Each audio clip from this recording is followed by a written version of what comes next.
Hello, guys. Stand by for a quick intro. Welcome back to another episode of the Strongman Winner Circle podcast. I'm your host, Nicholas Canby, and this is episode 80 with fellow paisan Nicholas Guardione of the USA. Nicholas won his pro card at Strongman Corporation Nationals last year, taking second, and followed up that performance with a win at the Arnold Amateur Championships. He's looking to redeem his second place at the Shaw Classic with a win at the official Strongman Games. So Nick Guadione's one of my favorites for the open class at OSG, but he's competing against 4 former World's Strongest Man competitors. So does he have what it takes to take on the best up-and-comers in the world? Let's find out in today's episode of the Strongman Winner Circle podcast with Nicholas Guadione. Today's episode is sponsored by TsunamiBarSports.com, and the Canby shirts are now available at oddobjects.co, the link in the description. And consider being a member to get access to exclusive videos and support all things Canby Dude. And without further ado, here is Nicholas Guadione, or Guardione, like what they say in Italy. But yeah, here he is. Hey. Thanks for coming on, brother. Thank you for having me, man. You're doing me dirty with all these pictures, bro. Well, those are your like, I don't know. I thought the one that was pretty epic. I guess you didn't like that too much. No, it's just funny. I'm not mad at all. It's just hilarious. And you got the spinning Denny Stone video in there too. I love that. Absolutely. Well, it's funny because we never thought when me and James first did, because I was there for that training. It was right after a seminar. Yeah. We never thought anybody else would pick up on it, and you did. So we were of course pleased to see it. But it's funny. You've been on a lot of podcasts. Yeah, quite a few actually now. Yeah, it's just all good practice before exactly you go on Rogan. That's right. So it's gonna be pretty exciting. But you've had a little bit of a break, so a little break since the Shaw Open, and recently you got married. So congratulations. Thank you, brother. But how are you feeling after the Shaw Open? I know, of course, you were gunning for another big amateur world title win. But did that kind of lit a little fire for you going into the official Strongman Games? Oh yeah. It's never easy losing, and it's never easy losing by like a little bit, but it's just too many mistakes. So that's kind of been our whole mantra going into this prep, is just train clean, compete clean, and have the ability to put down the work that we've achieved on the competition floor without mistakes taking points away for no reason, Absolutely. So. No. So did you take much time off in terms of like heavy lifting after the Open, or did you get right back into it? Well, the past couple months for like in training have just kind of been all over the place. Like right after the Shaw, like we went to Vegas for Austin's Giants live show, and then I went up to Cerberus to shoot a bunch of content with them, and then I got married. So it's just been like a busy season, like just a busy prep. Like we're just kind of like, this is kind of the first time when I haven't been able to just 100% focus on training, and it's been kind of eye-opening, but we're getting used to it, man. And this last month of prep before OSG is going really, really good. So awesome. Well, I've noticed it's gone pretty well, because I feel like when most of us are feeling good, we pick on our friends, and you picked on Austin recently, coming off the glute hamstring. Maybe he needs like a stairs or something. Yeah, he does. And it's funny too, because the first dismount was even more graceful than that.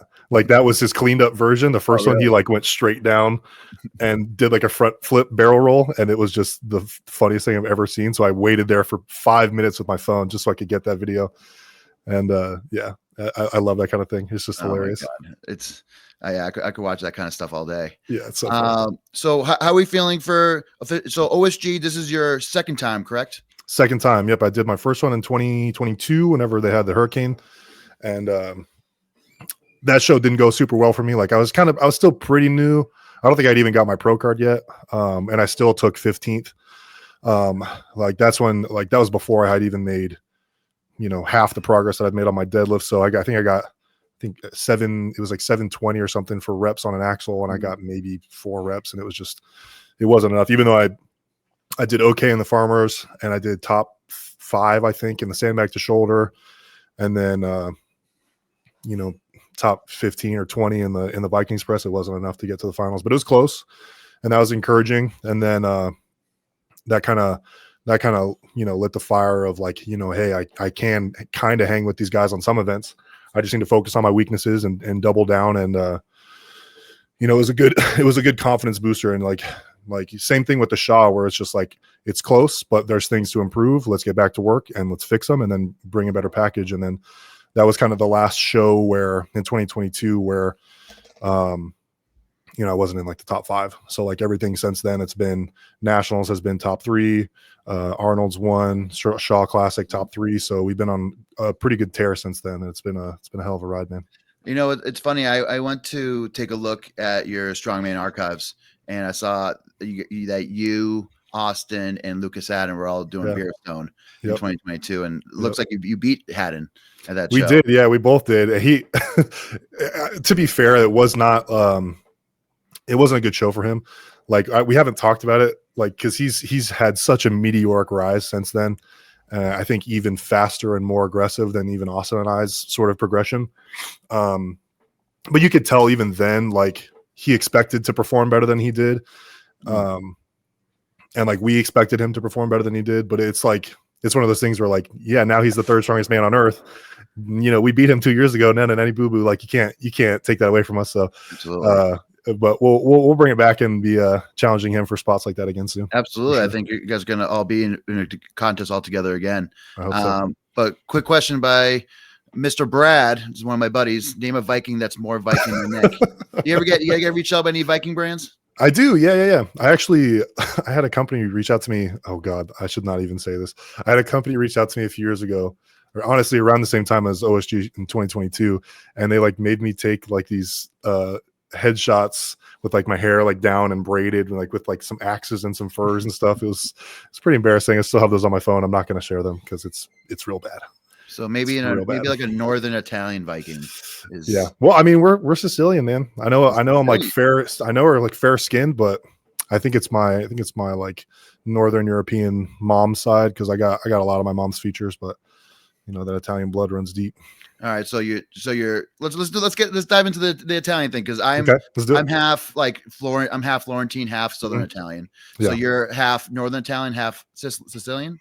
Yeah, right? So we're Florentine as well with Sicilian. Like if you Google the name Guardione, which in Italian is Guardione, there's actually I think it was my great Guardione. Guardione.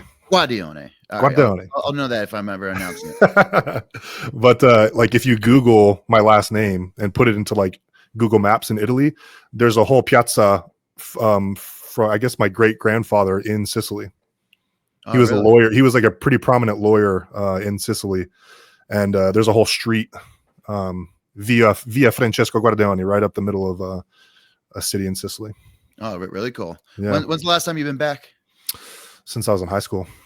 All right. It's been a long time. Yeah, we used to go every single summer. My dad, like he tried to, because he and my grandfather came over from Italy in the 70s, and they started business down in Houston, and he tried to kind of teach me Italian and keep me engaged with our family history and the culture and stuff. And so basically every single summer when we had more than just like a week off, we would go and stay with all my family in Italy, just outside of Florence. We've got a little vineyard.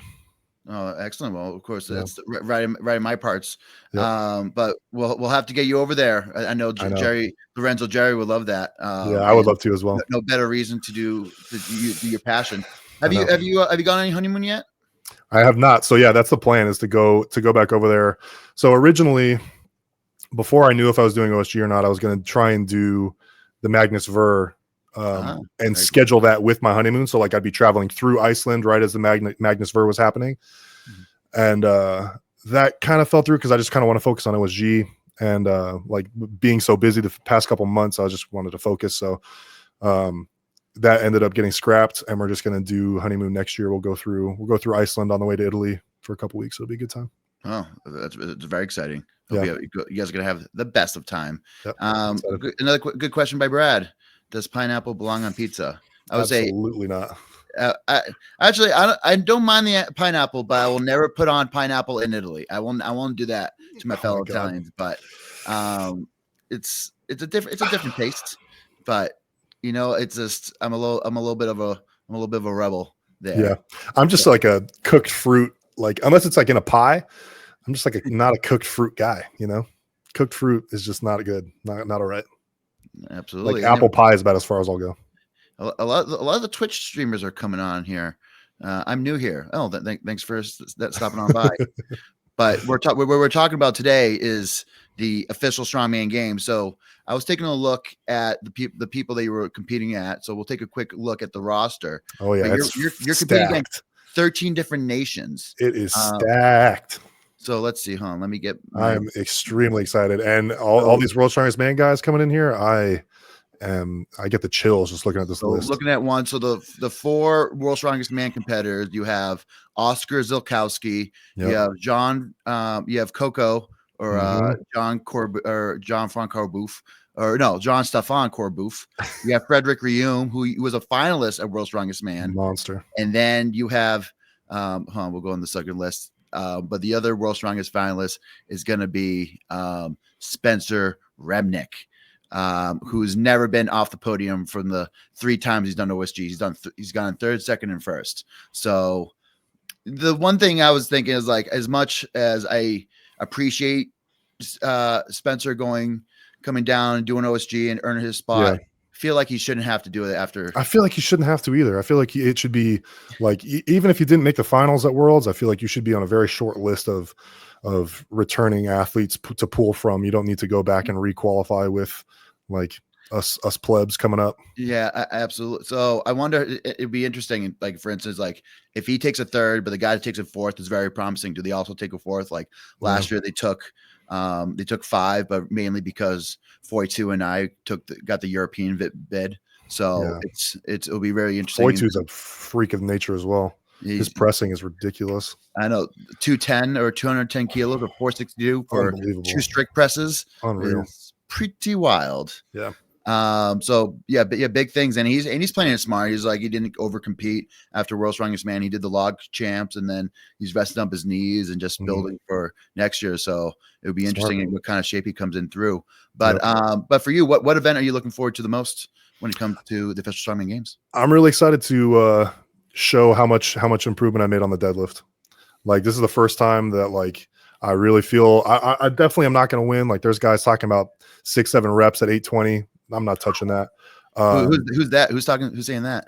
I mean, you got to. Well, Roy Arantia for sure is going to do really good. I know Remnick's going to get a few good reps. Let's just look at this list. I think Bryce Johnson is a freak of nature. He's going to do really, really well on that.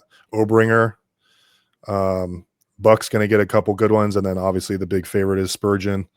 For the deadlift, and Josh Gregory. So just a bunch of monster deadlifters. And I just, man, every single show for the past couple of years has just been like, can I improve on my deadlift placing? Can I get a few more reps than I have in the past? Can I be a little bit more stable, a little bit more explosive, a little bit less hitch, a little bit more power off the ground? And I feel like I've done that. I feel like, especially this past year, I feel like my deadlift has improved quite a bit. So I'm excited to not lose a ton of points on the deadlift, but we'll see. All right. So if for aiming result, you're looking for top 5, top 10 performance on the deadlift? Top 10 for sure. Yeah. I think if I can get top 10, I think everything else will be pretty doable. Like, I think I have a pretty good shot of winning the sandbag throw if there's no mistakes. Nice. I think I have a pretty good shot of winning the sandbag carry and push if there's no mistakes. And then I think another top 5, top 10-ish finish on the press. And then honestly, like the way that the wrecking ball hold has been feeling in training, I don't know, man. I feel like that's a really good event for me. I don't know. Like, I don't have like some crazy grip, and I've never done super well like a Hercules hold or something, but like there's no lock in. There's no weights yet, right? Like we've been going. So we've been basing my training off of Austin's prep for Giants Live. For all the listeners who are watching who don't know, I'm Austin Andrade's training partner. And so he got to touch that equipment, or basically similar equipment at Giants Live in Vegas whenever he competed. And based on his training and how that felt in a show for him, we kind of adjusted my training for this show. And we've gone pretty significantly heavier in my training than he did in his training leading up to Giants Live. And it's been pretty easy for me to do, 500-600 pounds and hold it for 30 seconds with no problem. So I'm looking forward to that, man. I'm really looking forward to that event. I like with OSG this year. So you're doing the heats. So it looks like you guys are competing around 7 p.m. Both Friday and Saturday, which favors me too. You're an evening guy. Yeah, for sure. Yeah, me too. I like my sleep. I can't do the mornings. Yeah. But however, Sunday is going to be that marathon day where you have 10 competitors at each thing. So you'll be there from start to finish. But so that's okay because like that's the day that you have to really just empty the tank. Yeah, empty the tank and just go for it. Which I feel like kind of suits me. Like if I have a ton of time in between events, I'm good because I can shut down, eat some food, take a little nap, whatever, and then warm back up and stay in that mindset. And then also, like, if it's really condensed, I have that fitness and I have that like my mindset is really conducive to just staying on and just going hard for however many events there is. So both work for me. It's when there's like that awkward amount of time that's inconsistent between events that really throws me off. But I think like a Worlds would suit me, and I also think like a Giants Live would really suit me. So I'm not too intimidated by it. And I think on Sunday as well, like because it's 3 events back to back and there's only 10 people in each class, like it's gonna be a lot of fun, man. I can just light up and have a good time and enjoy it and see where we end up. You got any opinions on any other weight classes or any of the female classes? I've just been kind of focusing on myself, to be honest. To be fair, I've been busy. Like, yeah, I haven't looked at it too closely, but the one thing is I'm not disappointed because it was great that the Rogue had the women and they paid out the same as men, but a lot of those women are not doing OSG this year. Yeah. So it sounds like Inez is not doing OSG, and some other top women are not doing OSG. So it's funny that World's Strongest Woman is not the top show for like the first time. And I know.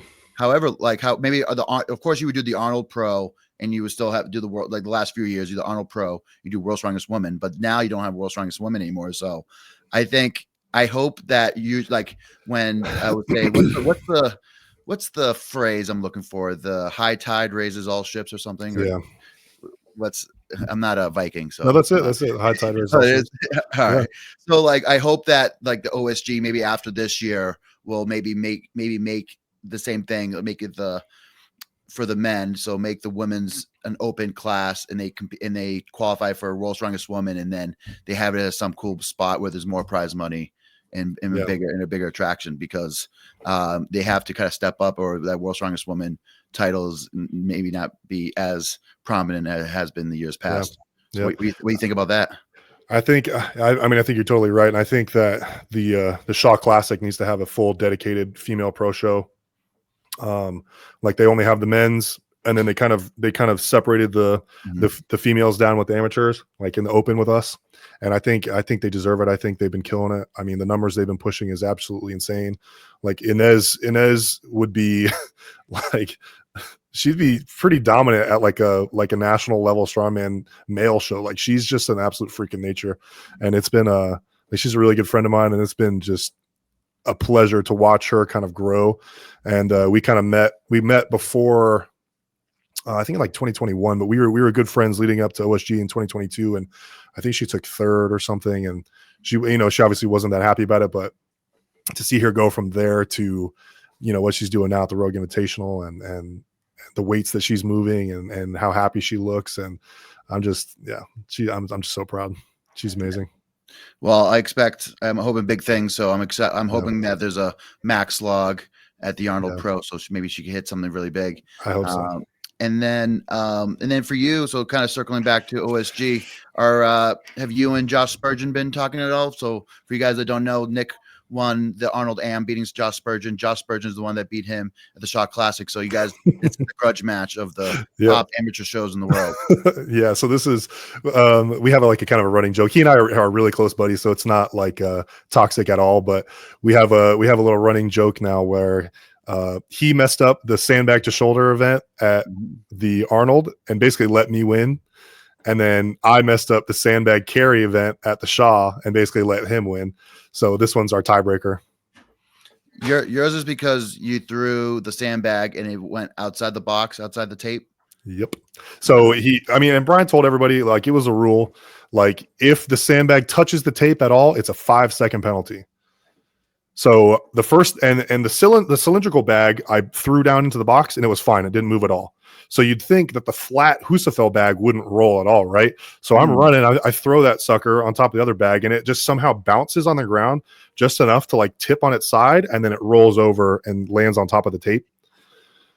And, you know, like I knew as I'm running back, I'm like, oh, dang. And so, you know, I ran back, finished the medley, and I would have won by like 3.5 seconds. Like that's how much faster I was in that medley.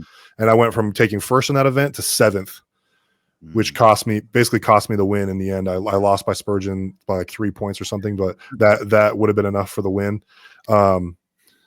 So I'm trying to redeem that at OSG. Like all of my sandbag carries in training have been set it down nice and gentle right in the box. No rolling. I feel like it was almost like too strict to be strict, being strict just to be strict, right? Yeah. Like, at what point is there taking more strength to set it down or something like that, or is he maybe try to take it? But it doesn't matter. It's just that's in the past, and it's gonna light a fire under the Guardione. That's right. Under Fanny, yeah. But I'm not gonna badmouth Shaw. Like that was his rules at his show, and if he wants to be, let's go I'll arm wrestle him down. Yeah. Good afternoon or good evening, Mr. Greek Goliath. What's up, brother? Of course, Mr. Greek he's healing up. I hope to see we're gonna get lunch together soon, right, nice. Nico? Yeah.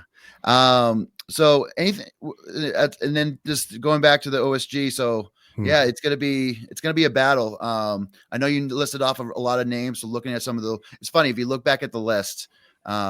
And I brought it over. There's some guys from the UK and there's some guys from England. So it's funny how they made that distinction. They didn't just put everybody as the UK.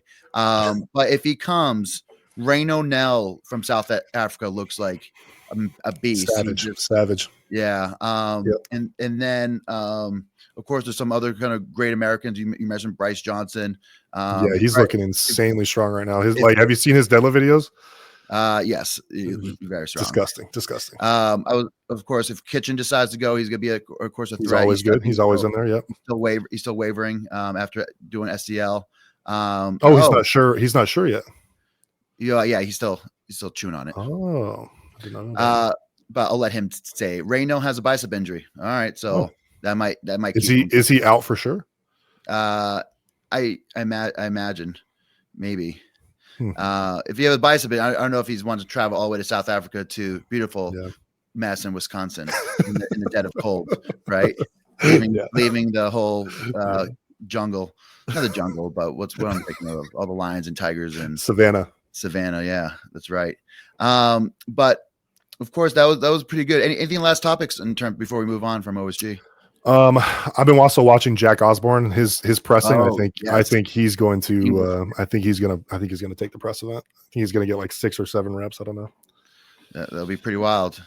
He's looking ridiculous. All right, so let's do this. The 380s your log? Yep.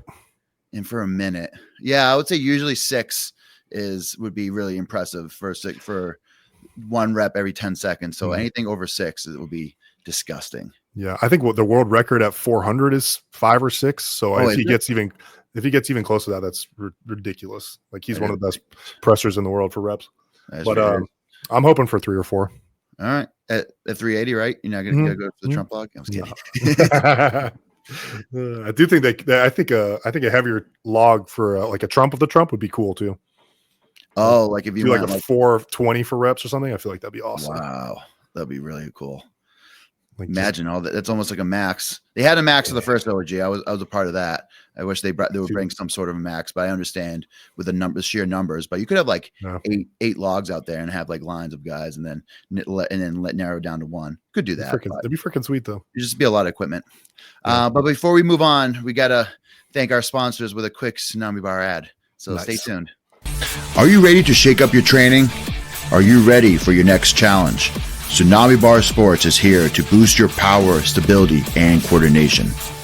Whether you're superloading and using it to target barbell-centric movements or using it for ballistic weighted plyometrics for more sport-specific purposes, the Tsunami Bar has you covered. Our patented flexible barbell technology is designed to help you improve in all things human performance. Discover the difference at Tsunami Bar Sports today. Visit tsunamisports.com to learn more. Use CANBY10 for 10% off of any Tsunami Bar product, or pause the screen and use the QR code. Now back to the show.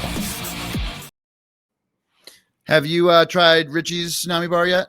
I have, dude. It's really nice. What do you It is think? really nice. Have you been using it as like an assistant workout? Yeah, we use it a lot for the like we just do strict presses out of the rack with them and just kind of let it wobble and try and overcome all that and really build all those stabilizers. But we haven't done any of those crazy like jammer presses or anything like that. That looks wild. Cool. We do some squats. You guys are gonna get very strong. But we were talking a little bit earlier.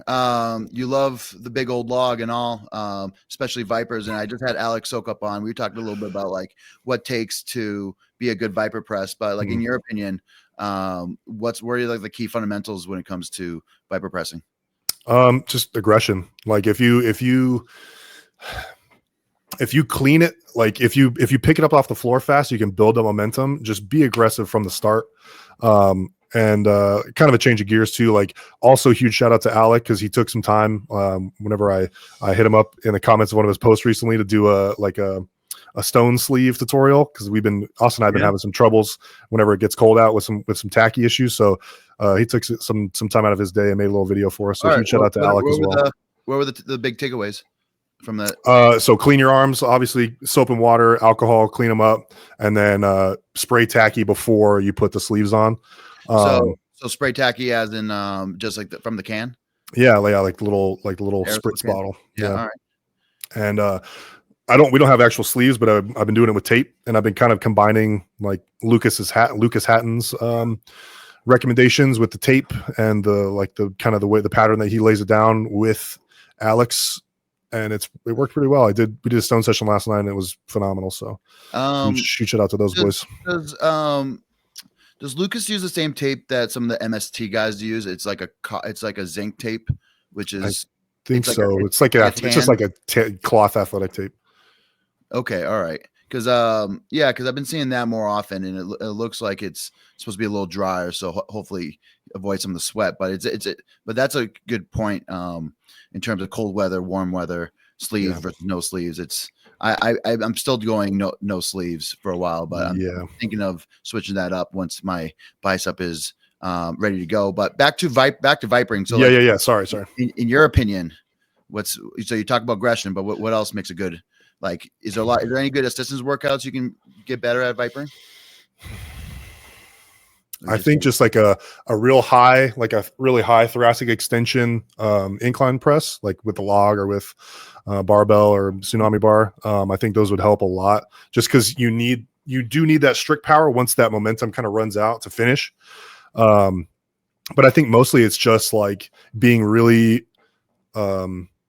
purposeful, like when you're doing like sandbag extensions or front squats or anything, just being really aggressive with the power generation from the hips to develop that sort of mind muscle connection for when that log is there, you can fire off from the lap without having to like worry about that specific movement. Like when you're thinking about that all the time and all your accessory movements, that it just naturally progresses over to the log. So all right, interesting. I really like that.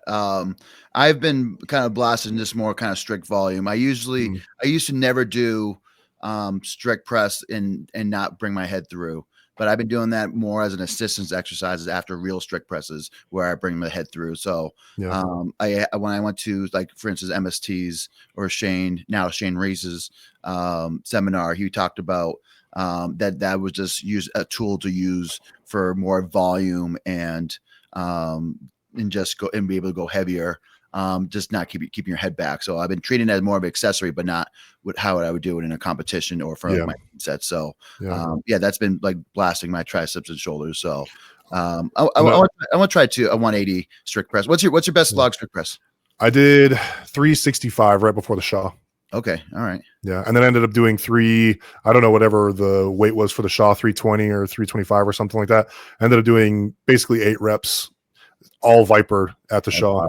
Yeah. That was a good one. I really enjoyed it. It got me moist. I'm not allowed to say that online. I hate that word so much. Since we both love Vipers. Yeah. So is John Cotton? No, sorry, Tyler Cotton.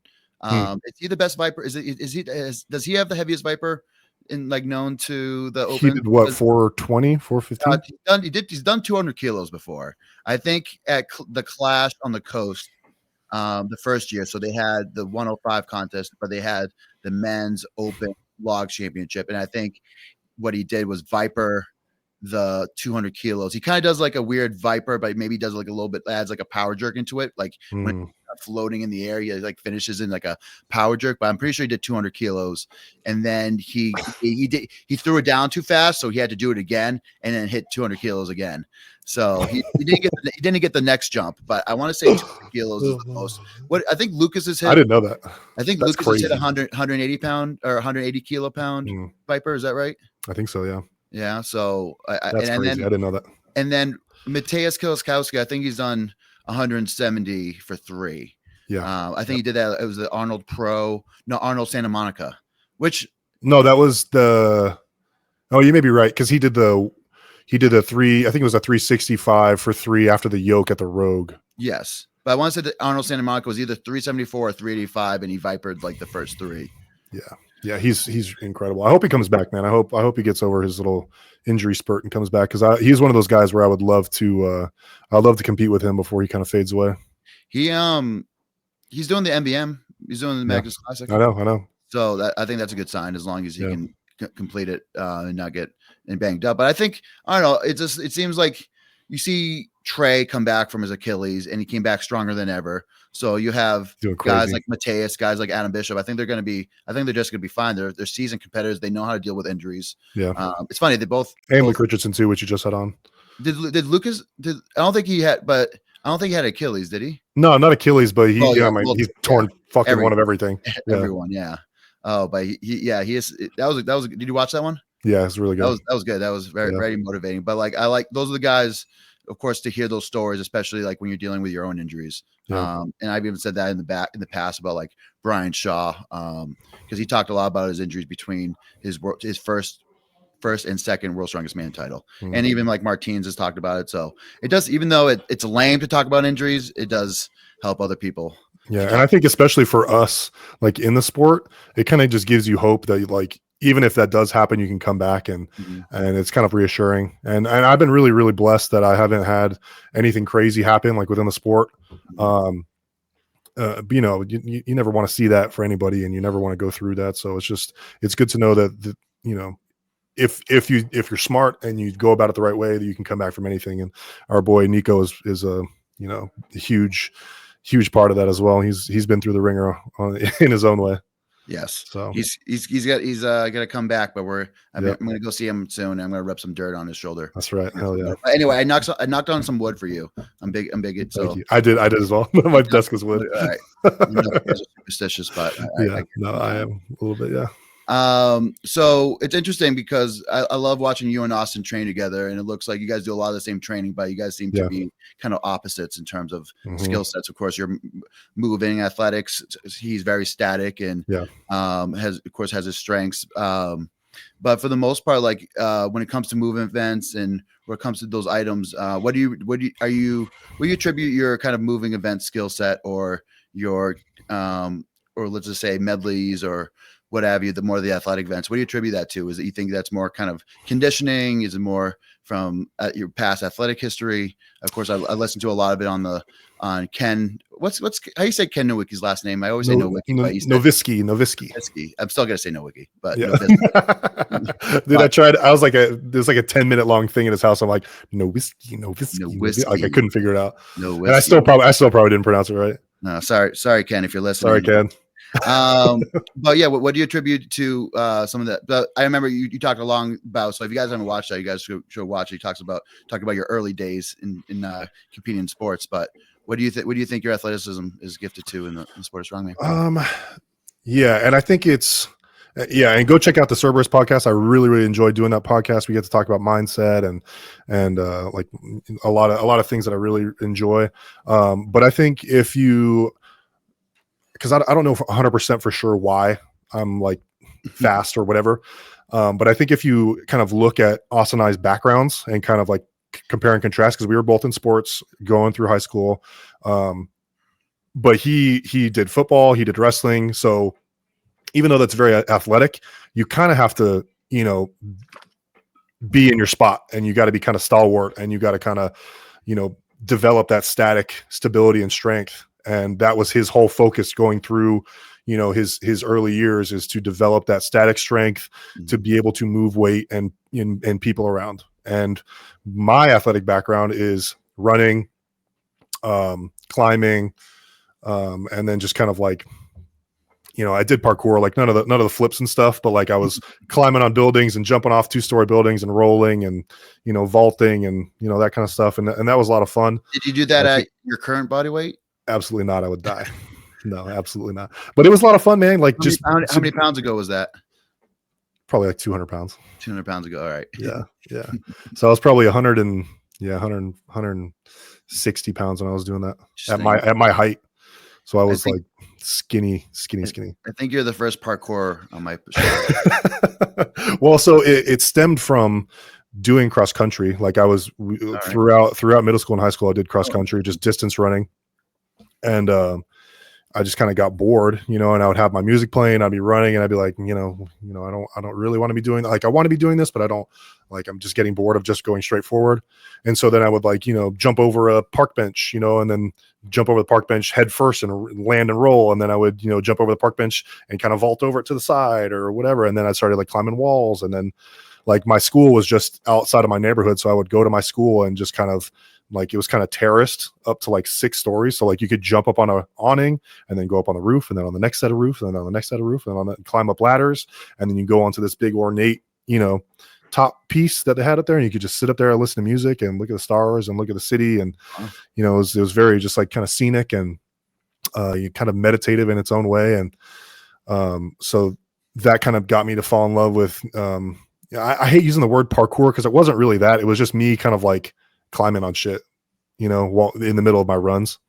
And you know, so I would, you know, jump off of 2 stories, land on the grass, roll, keep running for a couple miles, and then find something else that would look cool to climb on, and then just climb up it and see how high I could get without dying, and then, you know, go up there and enjoy the sights and listen to my music. So you were a solo parkourer. Yeah. Oh, interesting.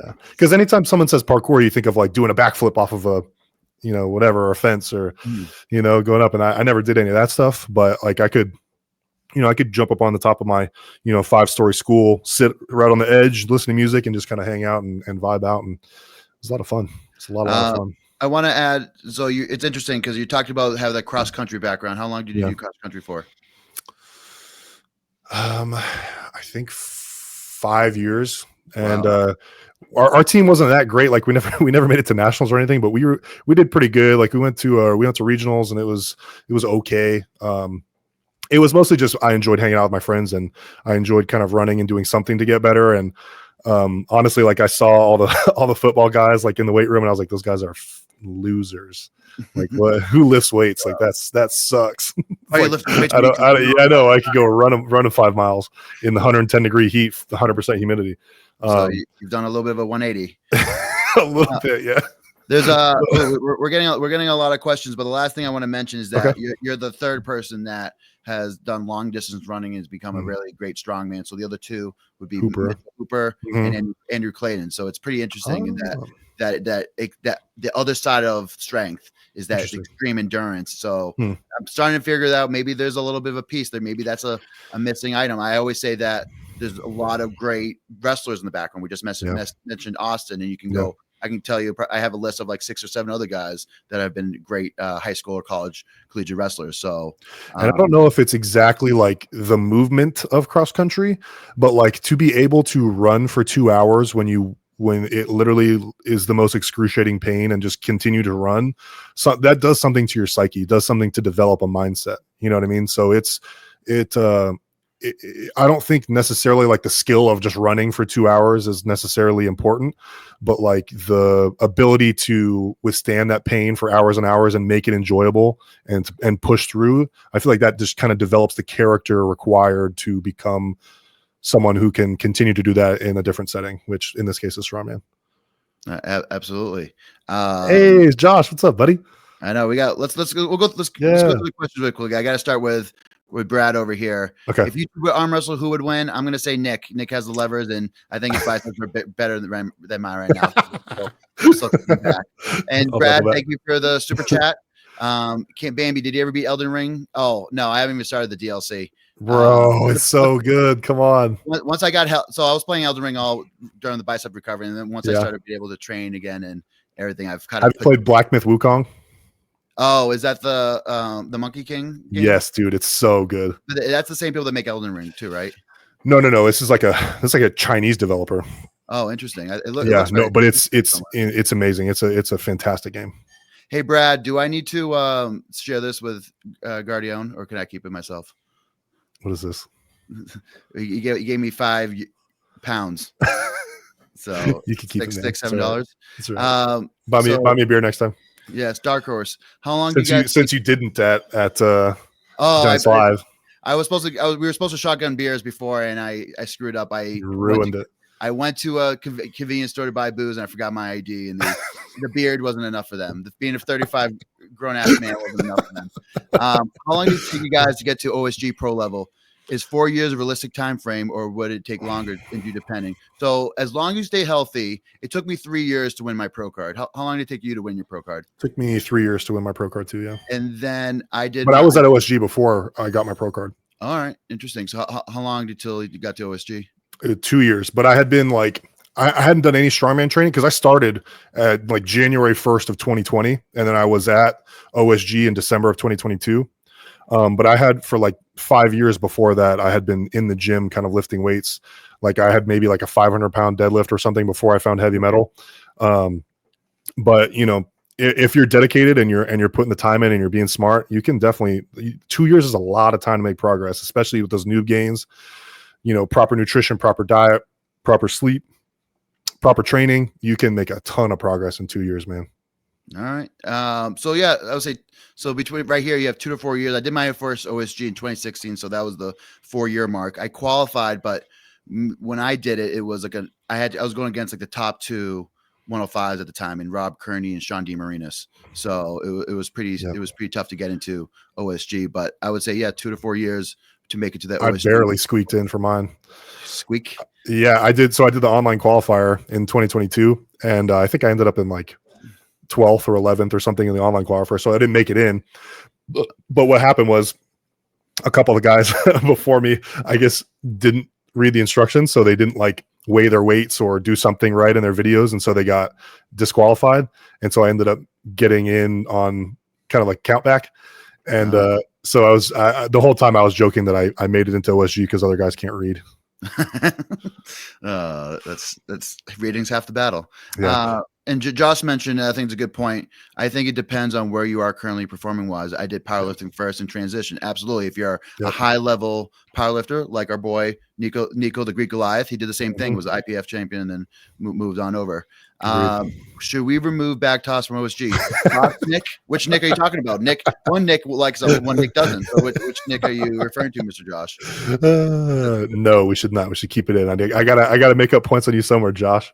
I would we have had a lot of sandbag in the last 4 years. It's so good. It's a really good way to test explosive strength. That's great. It's just really light. It's really light. Nico says I second removing back toss squat instead. Oh my god, Josh pansies. Josh likes that Trump squat. And then of course Brad wants to know. Let's just deadlift for 6 events in a row, Josh. Are you a big gamer? I am. Yeah. You should see the setup on. I got a screen here, screen here, screen here. Oh, I got all my computers all RGB'd up. Got the RGB mic, dude. I'm holy moly! I'm a freaking gamer, dude. Do you stream your gaming? No. I just have a bunch of friends online that I met in college that we all game together. What games are you playing right now?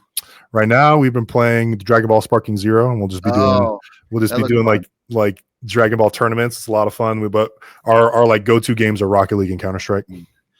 All right, interesting. I'm big into Helldivers, so yes. Helldivers was great for the first month. Back on there, Brad. So, but it looks like you've impressed Brad. So, very happy. I made a new friend. Yay! Yeah. So let's talk a little bit about.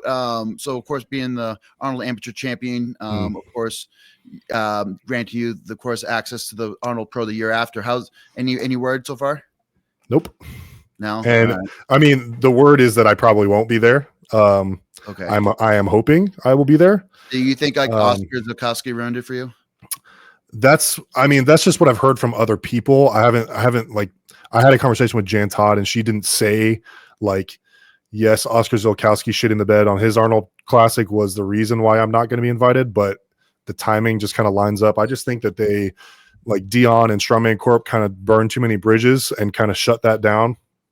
And Lynn was trying to get me back in, and he was fighting for me before he stepped back from Strongman Corp. So I mean, we'll see, man. He said it was a 50-50 toss up on whether I'll be going to the Classic. So I'm going to be training for it. I'm going to be ready just in case. And if they need me as an alternate, or if they send me to the Arnold UKs, I'll be happy either way. All right, that would be a good consolation. But yeah, of course, I'll talk to James, and hopefully James can push you through. I would love that.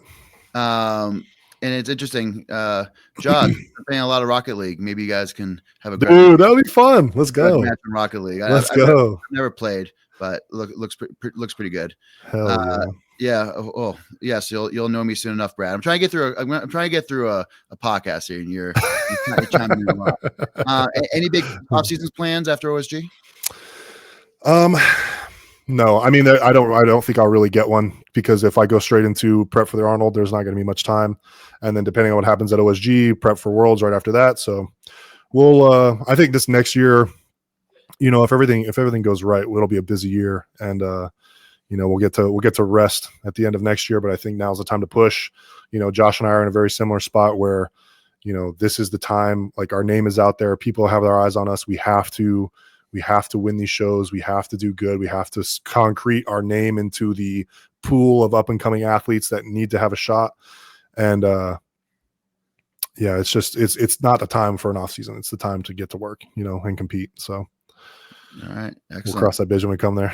All right, so if you're gonna have a very busy off season, do you have any like kind of goals? Like, is there like, for instance, do you want to go for like a heavy barbell push press? Like, I don't know if you saw like Lucas's 440 for 5 off the blocks, but crazy. Like now I want to do that. And like I'm in that off season where I can kind of fuck around and potentially I have my own log right now. So so I might try.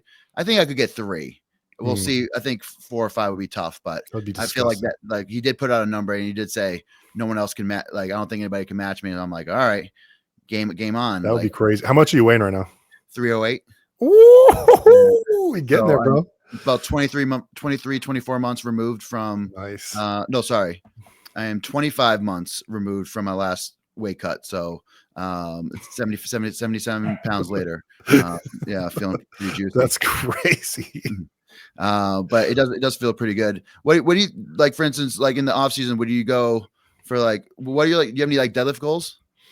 I mean, end game, I would love to deadlift 1,000 pounds, 100% for sure. I just want to, I don't know, man. Like, I don't really have, the only goal is to just get better right now. Like, I don't want to say I don't care about winning shows, but my goal is to just improve. Like, I just want to see how far I can get. I want to see how good I can be.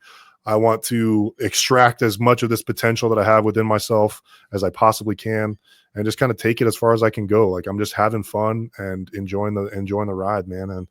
And if you stress too much about the end game and the those crazy numbers, like, I feel like the process gets lost. And I'm just like, it's fun. Like, hanging out with Josh, hanging out with Austin when I'm training every day, going and seeing all my buddies at competitions. And it's just amazing, man. I'm really, really blessed to be doing this shit. Excellent. Well, I'm glad to hear it, but of course I'm excited for big things. So of course, see some comments, but we're almost at the comment. We're going to go through all the questions. So I think we got through most of them, but if you guys have any more questions for Nicholas Guardione, put him in there. But Nick, what grinds your gears? What gets you? But in the world of lifting or Instagram lifting culture, is there anything that kind of ticks you off a little bit that maybe you see young kids doing that you're like, hey man, don't do that. That's not cool. That's not gonna get you anywhere. That grinds my gears. Yeah, I've got one ready to go. And it's this might call out of a lot of my fellow Strongman guys out right now. But like, I just don't see the point in like hiding your weights on like your Instagram posts. Like you're like you deadlift, but you zoom in just enough to where you can't see the end weights. And you're like, yeah, I'm coming to the show hot. I'm the PR, but I'm not going to tell you the weights, or like, I got a lot of reps, but I'm going to stop the video at 2, like people, like no one's going to magically get stronger in the next 3 weeks to beat your 3 reps. You know what I mean? Like, I just don't see, I don't see how that makes sense. Yeah, Josh, I'm talking about you.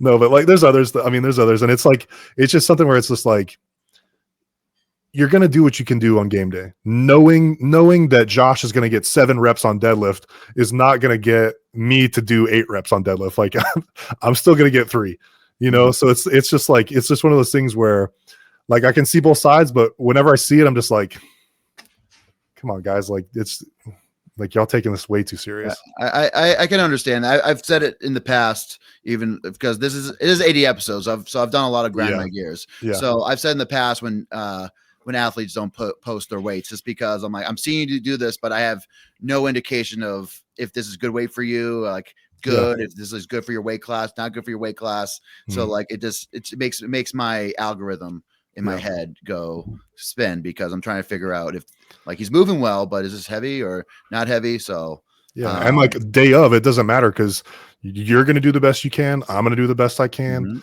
Like I might make mistakes. You might make mistakes. And like, the cards are going to fall where they fall. So it is what it is. Absolutely. Greek Goliath wants to know, how is Nick adjusting to the suit? Deadlift suit. Whoo, baby. I'm loving it. Which one are you using right now? I'm using the Cerberus deadlift suit, and it is very nice. So at first when I got it, it didn't fit basically at all. Yes. You had Bear work on it. Yeah. Right? Yeah. So whenever I went up to do the Cerberus podcast and shoot some content with them, we got this guy Bear out, and he does much powerlifting stuff, and he's a suited guy. So he helped me kind of tailor it in, and it was super simple. We just flipped the suit inside out and ran some stitches like up the sides where it was loose until it fit perfectly. So just like little tiny increments at a time, stitch, running up my sides until it fit. And, as I get bigger, I can take out a line of stitches, and it's so I can expand into it still. So I don't have to buy a new suit. Interesting. And, as soon as he fit it, and as soon as it got tight on my legs and hips, it was like a whole new ball game. Like I could breathe going down to the bar. I got a ton of pop off the ground. My lockout was flying. Like it just as soon as it actually like hugged your legs and hips, it just clicked. And it didn't hurt your nuts too bad? It's horrible. Yeah, it's bad. Oh, it's still stuff on the nuts? Yeah. You just gotta flop it all to one side and try and get the gooch of the suit to not split it in half. I can understand that. Foreshadowing. Guardione is going to get bigger. Remove the stitching. That'll be my guess too. Josh, I've actually been losing weight, dude. This is not good. How much? I've been eating. Where you at? I'm at like 3:30 in the morning. I'll kind of end the day at like a 3:35. But man, Nathan Payton's been having me eat clean a lot. But we're 20 pounds away. We're 20 pounds away from each other. Yeah, man. Holy moly. Yeah. Thicklicious cure. That's right, dude. But like I feel like I'm leaner than I've ever been. Yeah. Yes, 330 is very skinny, Josh. Yeah. I would say. What's the heaviest you ever been? I was 350 for a day. All right. Like the first week when I started on Nathan Payton, he had me basically triple my calories and protein intake. And my body was just like, what the hell is happening? So I don't think I shit for like 3 days, and my body weight went up to 350 for a day, and then it went right back down 340, and then slowly losing weight 335, and then now we're back to 330 in the morning. So, but it's coming up. I got all the way down to 325 for a few weeks in prep, and then like every week it's like adding like a quarter pound, half a pound to my body weight. So there's it's good, and I feel great. Like I feel like my cardio is the best it's ever been. I feel mobile. I feel healthy. I feel like my sleep is good. So. We're doing some things. You have abs? I don't think so. No, but too hairy either way. All right, too hairy. Too close. Yes, us Italians. we're very hairy. We kind of touched upon it, but kind of wrapping up on the questions. When everything is said and done, what are you looking to accomplish in the sport of strongman? I want to be the best, man. I want to be the best. And I think like my goal is to just not leave any of my potential on the table. I want to extract, 100% of what I'm capable of. And I think that like, if I do all the right things, if I take all the right actions, if I'm being as smart as I can be and listening to the right people, I think I can do that. And I think if I do that, I can go down as one of the greats. So awesome. Well, I'm very, very excited for you. You're 30 years old? 29. I'll be 30 in 4 months. So easily could have 10 more years in We'll there. see. I would say, of course, look up to some of the guys like Ronald Hanlon that are still competing at 42, and especially at a high level, being like a Europes and Worlds and competing at the Giants Live Deadlift Championship. So again, I don't know if we're gonna be the next Mark Felixes over here. But I would say at least get into the 40s would be pretty cool. That would be amazing. That'll be really. I've always been kind of a late bloomer. When I was when I was a kid, it just I had my height spurts, my growth spurts later on than everybody. A lot of my maturing that I did was much later than most people. So I'm like, I feel like spiritually, I'm like 16 years old right now, and we'll see if my body can hold on to that. Awesome. Well, I love to hear it. So we're wrapping up. That's most of my questions today. Okay. I forgot. Did you have some questions for me? Anything on the list that's worthwhile? Hopefully, nothing not too controversial. Oh, then no, I don't. No, nothing. No, just kidding. I mean, so here's the deal. You and I, we're the Italian boys, right? Yes. We need to settle this once and for all. And I need Colin Bryce to be my best friend. Okay. So we need to have an Italian off of some kind. Sounds naughty. Or I propose some sort of pizza cooking competition. All right. Next time we're in the same location. All right. So this time I won't forget the ingredients. But yeah. Or the beer. Absolutely. Or just first, I think just who can make it through a 8-course Italian. Let's next time you're in the area, let's come to Boston. We'll go to the North End. Okay. And we'll sit down for a 7-course meal. What do you think about that? Perfect. Right. Or we could do like weighted hand things for like who could do the most reps with like 100-pound dumbbell in their hand like this. I like it. Something like that. Ooh, interesting. It's very cool. But it's funny. We talk about like future plans. So I wanna one day get to a point where we're I get all the Italian Americans. So of course myself, yourself. We could get Blanzano out of Connecticut. We got a Limo. He's kind of like a big 231. So I think you'll go fit. And then like that's us 4. And then we go compete in Italy versus like Invernizzi, Castelli, Acquaviva, and Greco. Those are like the top 4. That would be mainland Italians. That would be awesome. So like have a Italian kind of another Italian off, right? The emigrators versus will be team emigration versus the mainlanders. Maybe we're team Italian colonialism. We're trying to colonize America for the Italians. So if anything, we're the new Christopher Columbus. I love that. Let's do it. Yes. All right. We got a lot of good plans going. So let's chime into Mr. Nico. Nico, as someone who is 38 and has been in strength sport for 25 years, it's not the destination of the journey, it's the company along the way. I'm very happy to call both of you guys friends. Hell yeah, man. Thank you, Nico. You're the man. Agreed. How's your YouTube channel going? How's the Texas Boy channel going? We got 101 subscribers. If anybody wants to go here, I'll post here. Put in the comment. I'm gonna have it in the description below. So for anybody that's watching the recording, I'm also gonna have your Instagram on there. Any other social medias that we need to cover? That's it. Yeah. So I just put Texas Boys in the chat of the live stream. So if you guys want to go shoot us a subscribe, that would be great. We just been kind of putting random stuff on there, but we're trying to take it a little bit more serious and do these like mini podcasts where we just kind of talk about like a relevant topic every couple weeks and put some content out there. We got like a Atlas Stone making video that's pretty funny that we're going to posting pretty soon. And that's it. Yeah, we're just our brand of humor and like what we got going on in the gym. It's fun. Awesome. But you mentioned you don't have any other social medias. Are you on TikTok or Twitch? Because Brad would like Twitch if you're on Twitch. No, I'm not. I don't have any of that. Not yet, Brad. So soon. Sorry, bro. So looking forward. So next week I have James Jeffers coming on. So Awesome. in the Canadian perspective Yep. on the show. I want to thank all my members and thank you guys for signing up. We had to pay special tribute to the greatest of all time, Mr. Zadrunas Savickas. So thank you for your service. If you guys haven't already, the Canby shirts came out today. They look sick. They look freaking sweet. Can you fit into a 3XL? I can, yeah. All right. I'm 330, dude, of course. All right, I'll get you one. Yes. But they're all coming through. Michael Connor was very strong and handsome for the show. I love it.